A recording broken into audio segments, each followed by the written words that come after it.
What's up everybody? My name is Mike. Welcome to the channel, Knack, and anyone else that's watching. This is my YouTube debut, so don't forget to drop a big thumbs up down below and subscribe to the channel because we're almost at 100 subs. And if you're not part of the Knack fam, then join the Knack fam right now. Well, I can tell that I've probably been burning up way too many hours watching YouTube during this isolation. And this is probably not what Pastor Jonathan meant when he said he wanted me to create some content on YouTube. And so I'm not going to be unboxing the lathe that I bought or the latest tool that I got, but we're going to be talking about marriage. And much like the people that have gone before and given us thoughts on marriage during this series, we don't feel like we're really that qualified either. We don't necessarily have the best marriage, certainly not the perfect marriage, to point to and say, this is how you do it. Well, we're almost at 30 years of marriage. This August it'll be 30 years. Wow. And here I'm in the garage, the only space that I've left to organize myself. I don't know what Kris is talking about, but I'm sure you can see the progress that I'm making in getting this place cleaned up. Let me direct you to my fastener collection here. I've organized them by size and labeled them different lengths so that I know where they are when I need them. That's probably taken me, I don't know, the last 3 weeks or so. But as I keep telling my wife that if you want a good quality project, it takes time. We have experienced so much and been through quite a lot. And then I think of my parents. They made it to 57 years of marriage before my dad died. Man, we're like halfway. There's still lots of time for a few more fights, a few more disagreements, a few more why do you squeeze the toothpaste in the middle moments. And let's face it, we all have a shelf life in our relationships before the due date hits and things can go sour. That's when the nitty-gritty and the essence of a covenant, the marriage covenant, really kicks in. We can only last so long with the insincere, oh, let me get that for you, honey, or I'll do the dishes, cupcake, while you put your feet up. A covenant of marriage keeps on going long after we don't feel like it. Some of you don't know us that well, but yes, it's been 30 years of wedded bliss. It's funny, because when I was typing out what my thoughts were for today, I was going to type wedded bliss, and my fingers went and typed weeded bliss. It was a typo, but very appropriately leading us into our talk today. Because marriage is an ever-going, ongoing process of pulling weeds, like thoughtless comebacks, like digging digs that are deeper than you want to go, unfair fights, selfishness, and separate goals. I guess like the garage. These differences want to creep in and take over our marriage, and yet they're not the things we should give in to. Anyone married to someone opposite of them? Well, we're pretty opposite. I think weeded bliss is a perfect analogy for us. It wouldn't take long if you followed our dating history to see how opposites attract. I can let Mike tell you his side of the story, but he was serious about me right from the first date. He was my first date, really. I wasn't really interested in dating or being in an exclusive relationship with a guy. I was just getting my wings and learning how to fly. Mike was older, and he was a good Baptist boy wanting to date with intention. He was looking for a wife. Yikes. Wow. I have hurt him sometimes in the past, and I am so thankful that he stuck around. What we have experienced over 30 years has needed some weeding. But I think we can both say at this side of marriage, it's very different than where we began. Even now, we have lots of lessons to learn. We still get it wrong and find ourselves looking at each other and wondering what happened. We focus on the weeds at times instead of pulling them out and getting rid of them and taking the time that's necessary to take care of the weeds.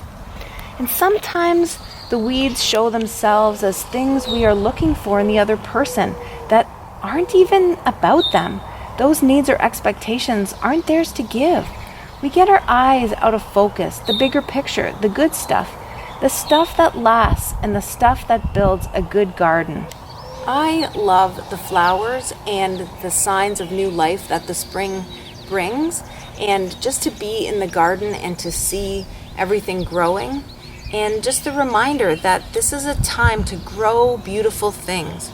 And so, like our marriage, we are a gift to each other, and we need to treasure what we have and handle it with care. We were asking God, what do people need to know about marriage? There's not much new to say, and yet there's so much you could say. And this has been a good series. And what would help others if they knew more about us? Well, I can assure you that there are marriages that make it look a lot easier and have a more romantic story. But ours is one of stick-to-itiveness, and we have our own beautiful story. And we definitely have experienced God's faithfulness as we try to be faithful to Him. The first 10 years were definitely filled with its ups and its downs, and figuring each other out, having different models of marriage from our parents, and starting careers, both teachers, long days, seeing opportunities for advancement. Dual income was nice, no kids, only vacations really focused us on each other. And truthfully, we were becoming more parallel all the time. Then the second decade, we get on the same page regarding me taking on a new career at NAC and starting a family. And then we faced infertility. The learning curve is somewhat like COVID, I guess you could say. Until you can flatten the curve, the intensity and the danger to give up keeps rising. So now I've compared marriage to weeding a garden and COVID. I'm hoping we can recover from this, and you won't turn us off at this point. Anyone single feeling pretty secure right now? Well, here's the truth. It is better on the other side. And so let's find Mike and put some more principles together that have helped us along the way. When we got married, we made a covenant with God to marry and unite as one.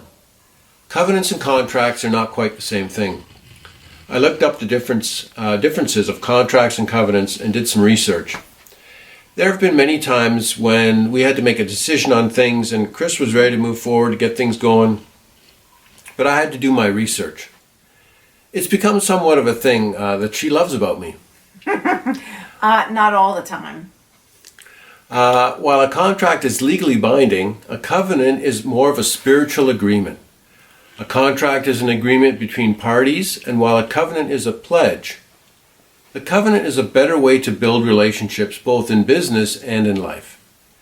You must hold up your promise even if the other party does not hold up their pledge. I have a friend that's a property manager in Kitchener-Waterloo area. He writes contracts with tenants all the time. He's probably responsible for around 800 to 1,000 tenants at one time. His goal is always to write an ironclad contract so that he can hold someone to the commitment that they made.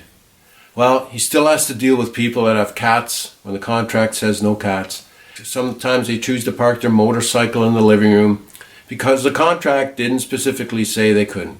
So he's seen all kinds of different things, and people just generally try to, not everybody, but sometimes people have the intent of not even honoring the contract. It's like a prenup. A contract is based on mutual distrust.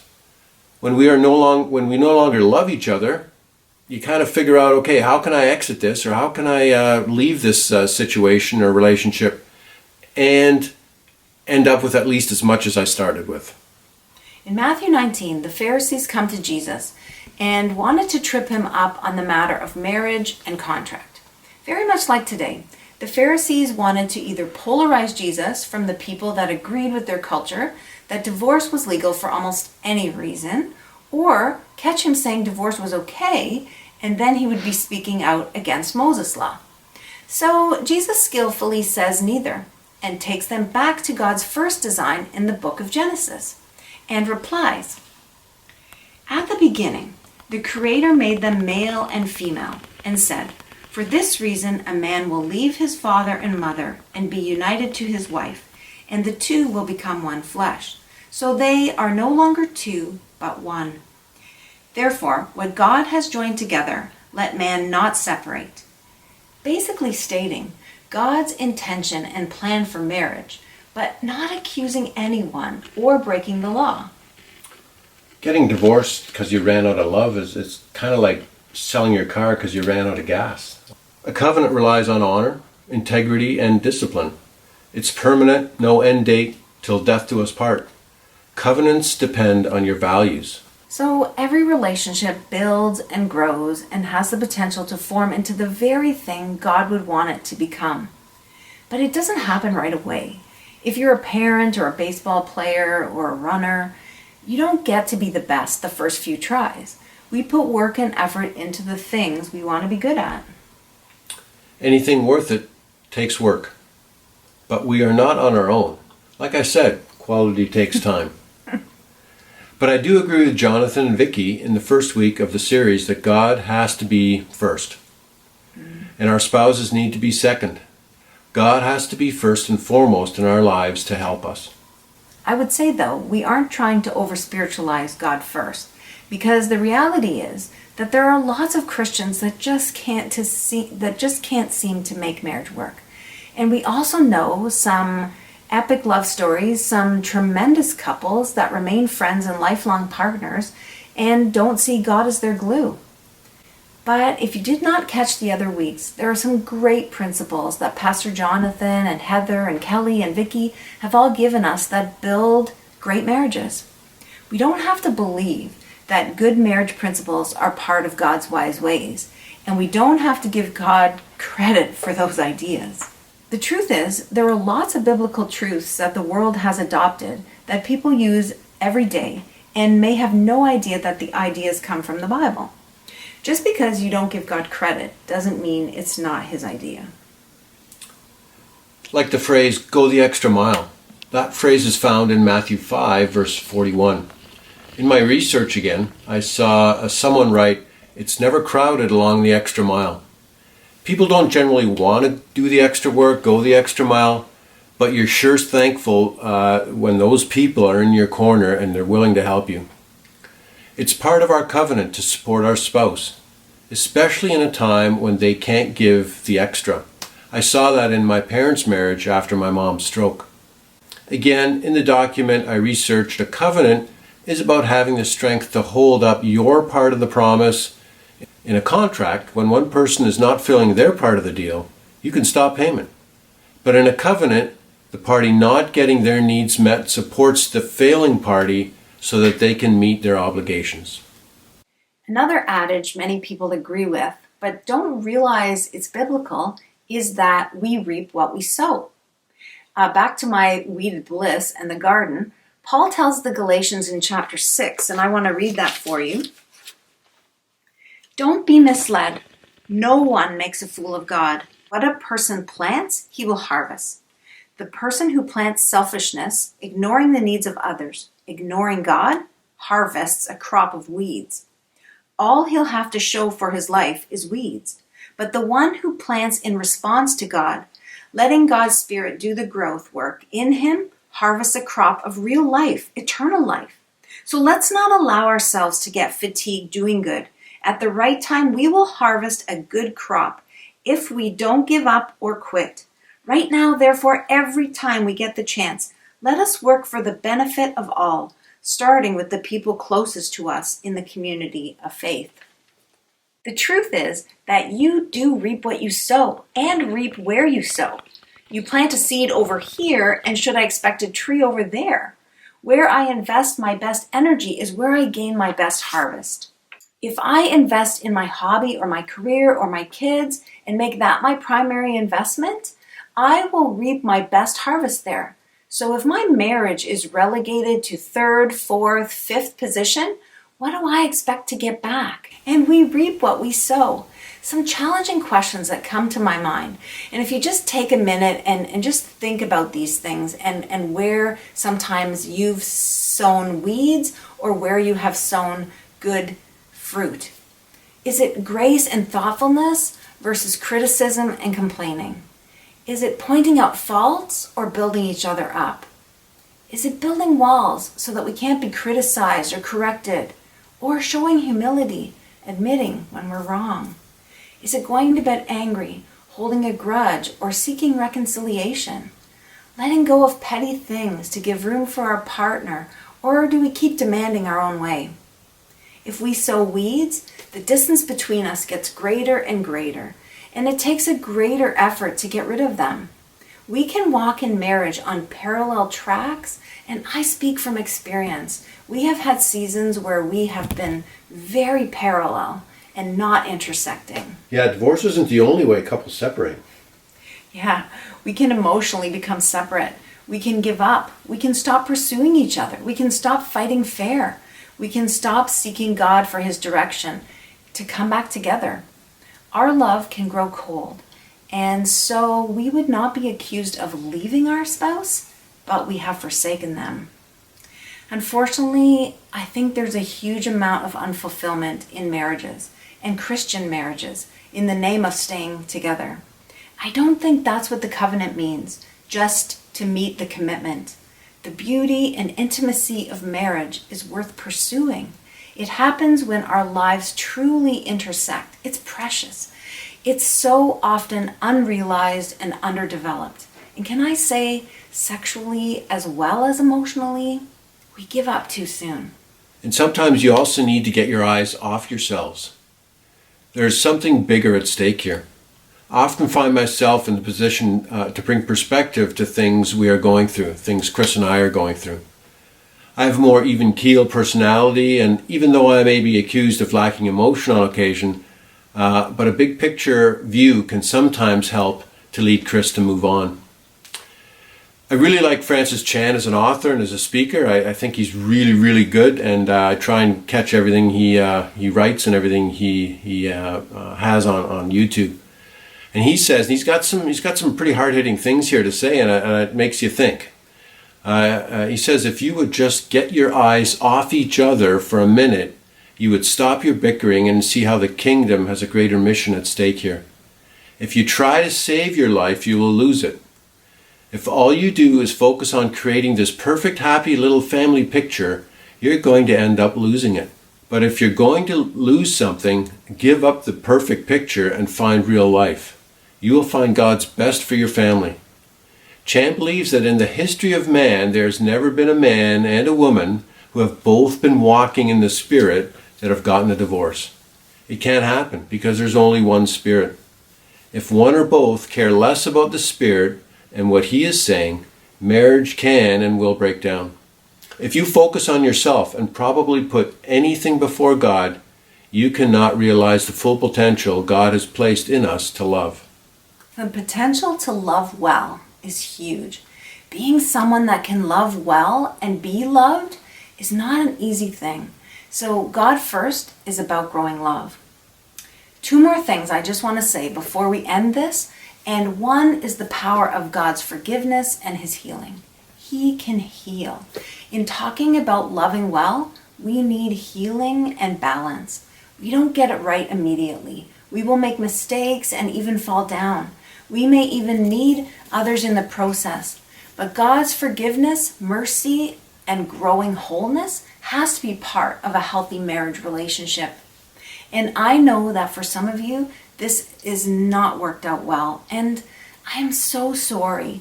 I am so sorry if your spouse was taken too young, or that your relationship broke down, or that you're in a really hard season, or you just couldn't find healing to keep the marriage afloat. We all have baggage that we carry and things that keep us from loving well or being loved. But there is forgiveness and there is grace. The second and the last point I want to really make is the power of good friends walking with us. Heather shared it 2 weeks ago, and I have also found it matters who I tell my stories to. I need to share my feelings and real experiences with people that I can trust, that share my values, and also love Mike, and aren't afraid to give me the truth. Our small groups over the years have been a rock for us in many ways, right, Mike? Mm-hmm. And sure. Encouraging and supportive. We aren't strong on our own. We are strong because we have each other. Our marriages are as good as we decide they're going to be. God's wise ways are the best place to build a foundation. But you and me and all of us, we have to decide how we're going to work the garden. What kind of a gardener are we? It's kind of like You want to keep on eating all of the vegetables, but you don't even want to plant a garden.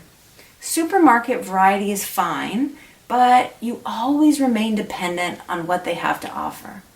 If you learn about gardening, about weeds, about enemies of the garden, you can have whatever you want to grow. And so our hope is that you will just grow a solid marriage just rooted in God, and that God would come first and you would make your number two a huge priority in your life. Amen.